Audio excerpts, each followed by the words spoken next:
we talk about three things today. So firstly, a bit of wider context in terms of how mine water heat fits in with heat networks projects. And then we're going to talk about some of the obstacles and opportunities which arise from that.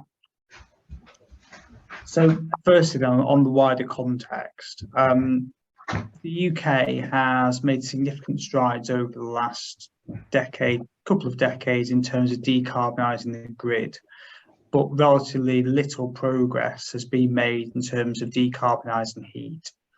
And the UK government regards heat networks as being one of the ways in which heat can be supplied relatively cheaply in a low carbon way. And there are now initiatives to try to deliver that and accelerate that, which we'll talk about shortly.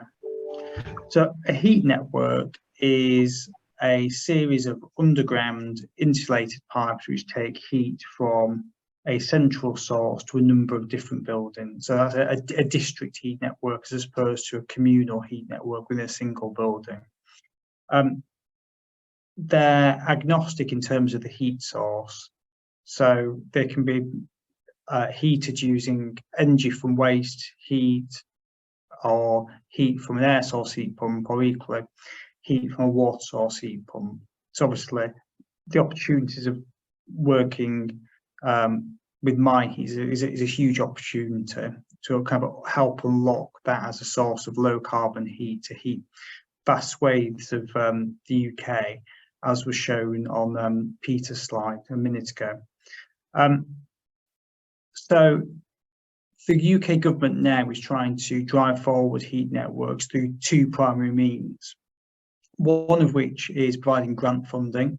So there's been two tranches of funding which have been provided with a total value of over 600 million. The first was the HNIP scheme, and we're currently, the government's currently implementing the Green Heat Networks Fund, which is again being supplied as grant funding in order to help develop a number of schemes. The other driver for change within the UK is the upcoming regulations, which George will talk about in more detail later.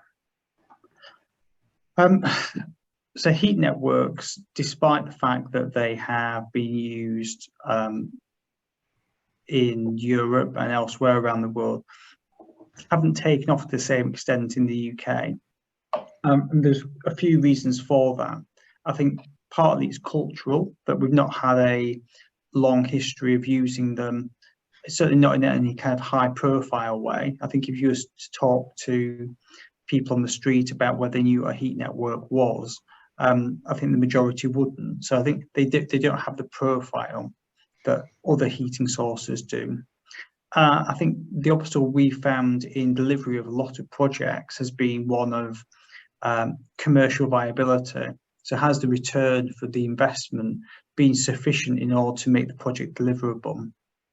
There's obviously reference earlier in, I think it was Keith's talk, to working with the heat networks delivery unit in terms of actually looking at schemes. So that initial viability stage, a number of schemes don't get past that because they're not commercially viable.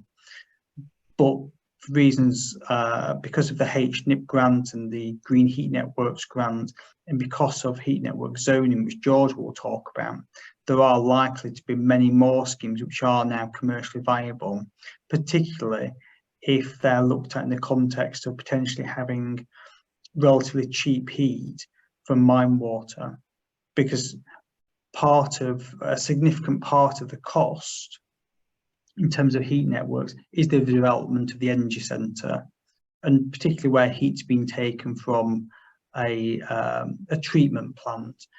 Clearly there'll be significant savings available there. So that neatly brings me on to obstacles. So I think the obstacles were actually very neatly summarised, particularly by Keith in his talk just before Peter's, in terms of clearly if you're accessing mine water, the first thing you need to do is contact the coal authority. That's not so much an obstacle as a statement of fact. that you need to engage with them in the UK, so that you have the right to access the heat, access the water. You can't do that by right, even if actually you're drilling borehole in your own land. So that's just a procedural point. You do need to engage with them. So the Coal Authority are very well represented here today, and they're going to be prepared to engage. The two principal means of accessing heat, which again Keith and Peter talked about. So either taking water from the actual mine water treatment plant, which is much more straightforward and will be lower cost in terms of the investment needed in order to access the heat.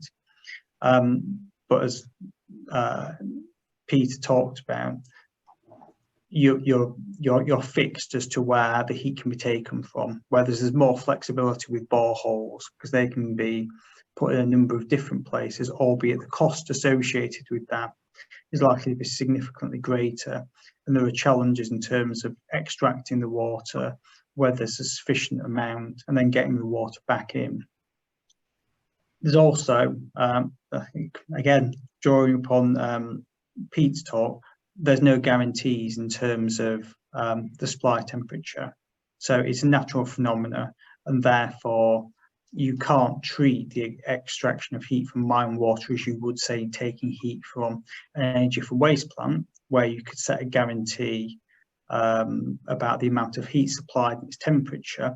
Instead, you've got to look at it like taking heat from a river, for instance, where you can look at the historical data, of which this is a very significant amount, and then do your due diligence on that.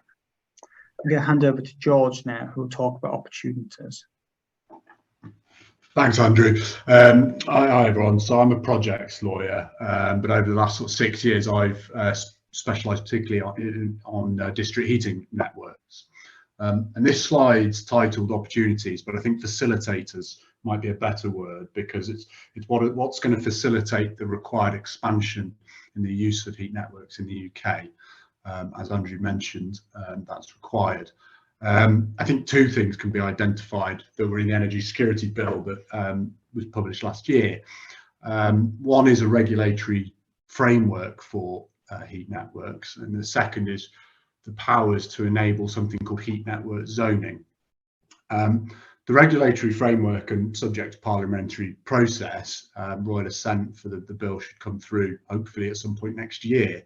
And what having a regulatory framework for heat networks should provide is consumer protections for customers, carbon emissions limits, minimum technical standards, and all of this will stimulate not just better performing networks, but confidence in the market. Andrew mentioned one of the obstacles being just a lack of familiarity, and we definitely experience that when working on projects, that sometimes these schemes don't get the required momentum because people are a bit cautious because they just don't know about them.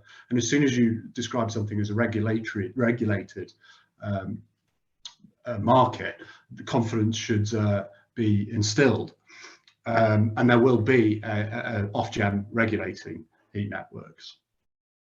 Zoning in particular. So for those not familiar, in high level terms, it's a policy where zones are going to be designated across the country. And once you've got a zone, so a zone in an area with a red line boundary around it, certain classes of buildings within that zone will be compelled to connect to a heat network within a certain timescale.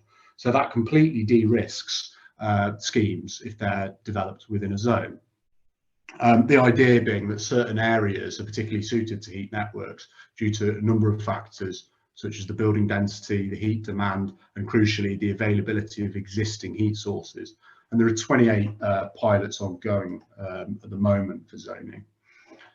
Now, those sorts of facilitators I mentioned could be applied to heat networks irrespective of the heat source.